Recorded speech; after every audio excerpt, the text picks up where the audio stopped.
The Carlton situation's interesting. There's a review going on, a football review, against the backdrop of 3 wins in 4 games. What does this mean for the chances, Kane and Caro and Matthew, of David Teague?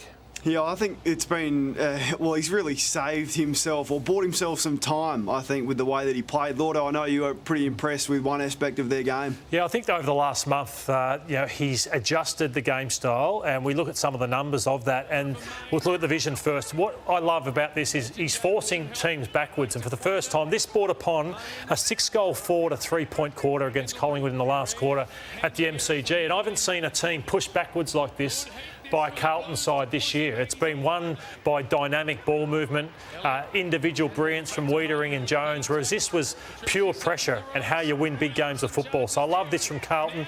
They've still got to do it against the top side, Hutch, which they haven't done it. Will they make the 8 now, do you think? Well, they got North this week, which is going to have them Draw's a little... not bad. Their draw is pretty good. I think they've got maybe one more top 8 side in this run home. But you see this marks and play on. They've gone from 2nd to 7th, so they've probably slowed things down a little bit.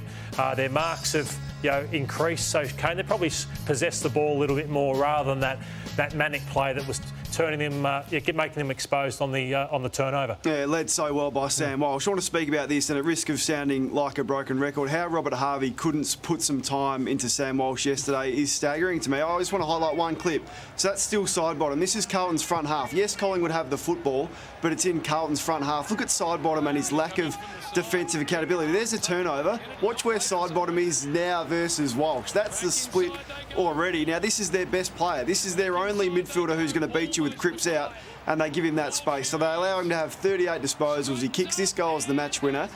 And I want to go back to when Matt De Boer played on him. He kept him to 6 kicks, Matt De Boer. It was an amazing performance, and GWS win this game. Caleb Sarong here, second-year player, keeps him to 25, and Fremantle probably, not for inaccuracy, would have won that game. So, like Dustin Martin, teams have got to start to wake up that Walsh can win it for them, put some time into him and take away the opposition's biggest strength. He's getting better by the week, Kane, which is unfortunate.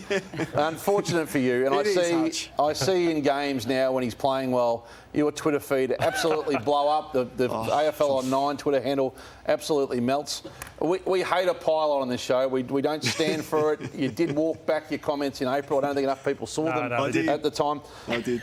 I think just a simple multiple choice might be a way to put a footnote on this, and to try and be friendly and keep it as simple as I can. Did Kane, do you think, A, wildly and comprehensively underestimate Sam Walsh's match-winning ability and the dominant force he would become when he bagged him early in his career? B, outlandishly overplay the current potential start of Connor Rosie, his fellow Port Adelaide identity?